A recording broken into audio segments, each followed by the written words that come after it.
Hello प्यारे बच्चों, सलाम, नमस्ते, खुशामदीद। कैसे हैं आप सब लोग? पढ़ाई वढ़ाई आपकी सबकी ठीक चल रही?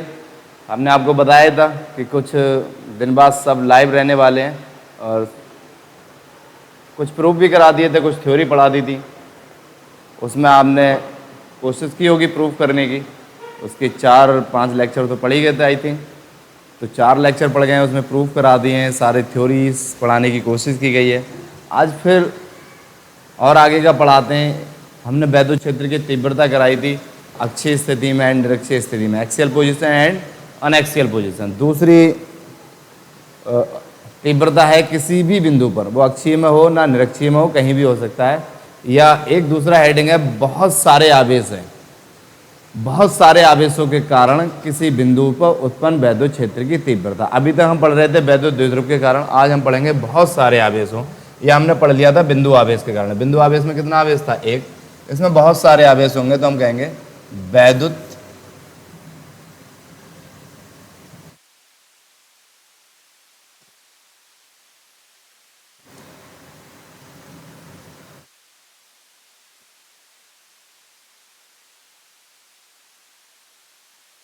वैद्युत निकाय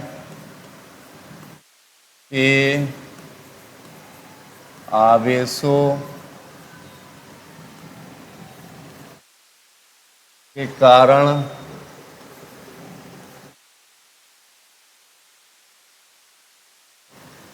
उत्पन्न वैद्युत क्षेत्र की तीव्रता या वैद्युत क्षेत्र की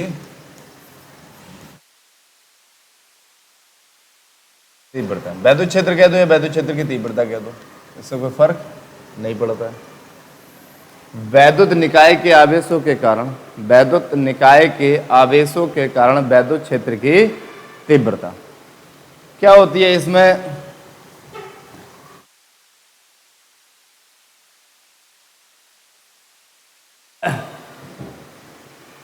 अभी हम वैद्युत द्विध्रुव के कारण पढ़ गए तुम्हें पता है, लेकिन जब बहुत सारे आवेश हों तो आप कह सकते हैं वैद्युत निकाय के आवेशों के कारण किसी बिंदु पर उत्पन्न वैद्युत क्षेत्र की तीव्रता, कहीं भी।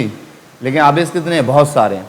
तो अगर वहाँ हमें वैद्युत क्षेत्र की तीव्रता ज्ञात करनी है तो इसमें एक अध्यारोपण का सिद्धांत कार्य करेगा। यानी कि आपको तीव्रता ज्ञात करनी है तो अध्यारोपण के सिद्धांत की सहायता से ज्ञात कर सकते हैं।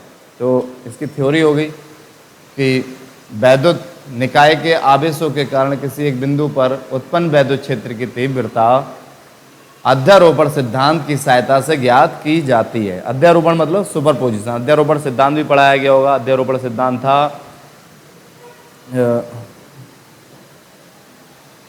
किन्हीं दो बिंदु आवेशों के बीच अगर वैद्युत बल ज्ञात करना है तो हम कूलाम के नियम की सहायता से ज्ञात करते हैं, लेकिन बहुत सारे आवेशों के कारण वैद्युत बल ज्ञात करना है तो उसे हम अध्यारोपण सिद्धांत की सहायता से ज्ञात करते हैं। अध्यारोपण का सिद्धांत था किसी एक बिंदु पर अन्य आवेशों के किन्हीं दो बिंदु आवेशों के बीच लगने वाला वैद्युत बल अन्य आवेशों के द्वारा लगने वाले वैद्युत बल से प्रभावित नहीं होता है। किसी एक बिंदु आवेश पर अन्य आवेशों के द्वारा लगने वाला वैद्युत बल अलग अलग आवेशों के द्वारा लगने वाले वैद्युत बल के सदिश योग के बराबर होता है। सेम इसमें भी यही होता है कि हम इसमें अध्यारोपण सिद्धांत की सहायता से ज्ञात कर सकते हैं। माना वैद्युत निकाय के आवेश क्रमशः, डायग्राम बना देता हूं उसमें ही दिख जाएंगे। आवेश Q1, Q2, Q3 dash Qn है। माना चित्र में वैद्युत निकाय के आवेश Q1, Q2, Q3 dash Qn है। मूल बिंदु के सापेक्ष इनके स्थिति सदिश vector R1, vector R2, vector R3 और वेक्टर Rn है। इनके स्थिति सदिश कितने हैं? ये डैश वेक्टर Rn है। माना एक परीक्षण आवेश, ये परीक्षण आवेश है, वो बिंदु P पर रखा है Q0। इस पर उत्पन्न वैद्युत क्षेत्र की तीव्रता, तो इस पर उत्पन्न वैद्युत क्षेत्र की जो तीव्रता है वो अलग अलग आवेशों के द्वारा उत्पन्न वैद्युत क्षेत्र की तीव्रता के सदिश योग के बराबर होगी।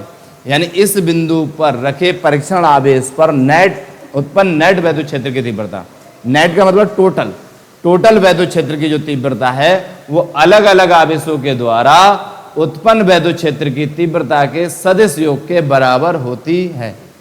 जैसे कि मान ले रहे हैं नेट वैद्युत क्षेत्र की तीव्रता ई है, इसके कारण वैद्युत क्षेत्र की तीव्रता इस पे लग रही है, वो E1 हो गई। यहाँ से आप लगा सकते हैं 1P ऐसे करके पहचान 1P, लेकिन मैं डायरेक्ट लिख देता हूँ, उससे कोई फर्क नहीं है, आप ऐसे कर सकते हैं डायरेक्ट। आप सीख जाएंगे तो आप कैसे भी करिए। E1 लिख लिया मैंने यहाँ, E2 लिख लिया मैंने यहाँ, E3 लिख लिया और यहाँ E डैश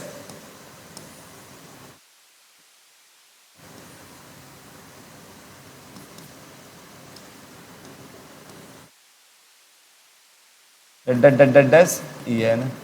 हालांकि यहाँ पे क्या होना चाहिए 1P या 2P या 3P या NP ऐसे करके होना चाहिए, तो आप ऐसे लिख लो, उससे कोई फर्क नहीं। इसकी वैल्यू लगा दो 1 वेक्टर फॉर्म में लेंगे, क्योंकि सदिश योग के बराबर होता है, किसके सदिश योग के। 1/4 पाई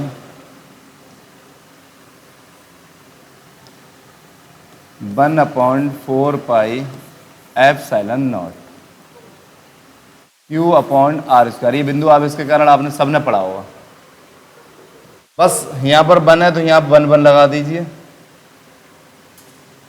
और साथ में यहाँ R1 है तो यहाँ R1 कैप आ जाएगा बस, क्योंकि डायरेक्शन सदिश योग ले रहे हैं। ऐसे क्या आएगा 1/4 पाई एप्सिलॉन नॉट Q/r²।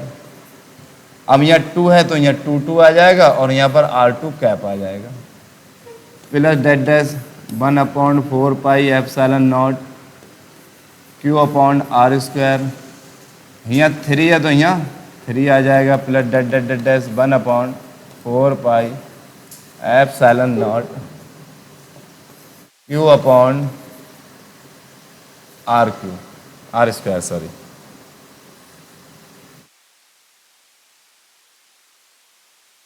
यहाँ 3 है, यहाँ n है तो यहाँ क्या आ जाएगा n आ जाएगा। 1/4 pi epsilon not 1/4 pi epsilon not 1/4 pi epsilon not 1/4 pi epsilon not क्या आएगा कॉमन।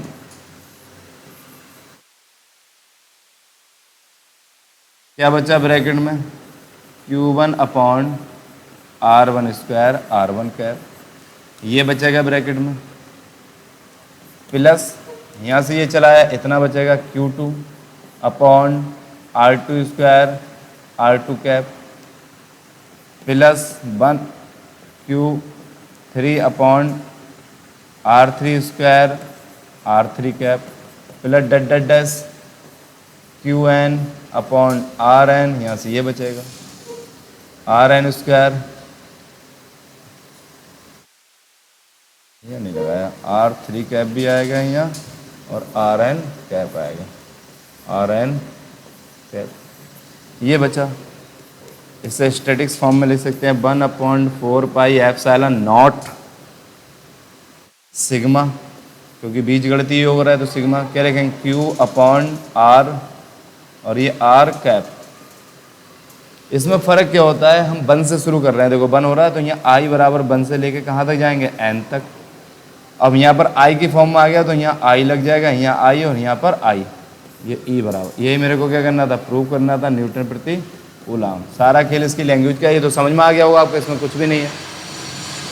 तो बहुत सारे आवेशों के द्वारा किसी एक बिंदु आवेश पर उत्पन्न वैद्युत क्षेत्र की तीव्रता या परिणामी वैद्युत क्षेत्र की तीव्रता अलग अलग आवेशों के द्वारा, ये अलग अलग आवेशों के द्वारा उत्पन्न वैद्युत क्षेत्र की तीव्रता के सदिश योग के बराबर होती है, सदिश योग के बराबर होती है। तो ये छोटा सा एक प्रूफ था, छोटी सी डेफिनेशन थी।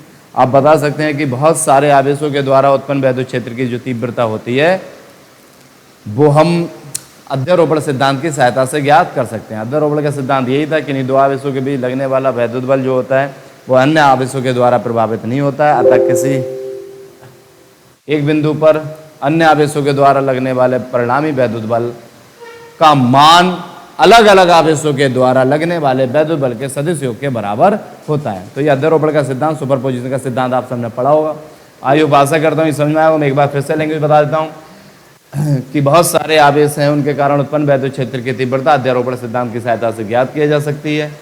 माना आवेश Q1, बिंदु आवेश Q1, Q2, Q3, Qn है, वो बिंदु ये O है, ये मूल बिंदु कहलाता है। मूल बिंदु के सापेक्ष के स्थित सदिश क्रमशः R1 vector R1 comma vector R2 comma vector R3 dash dash dash vector Rn है।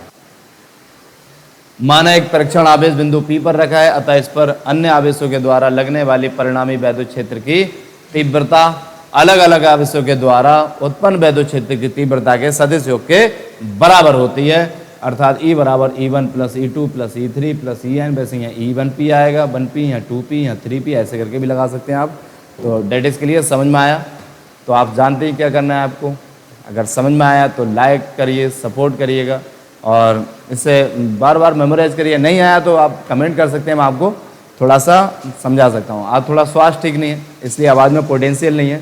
तो बेस्ट ऑफ लक।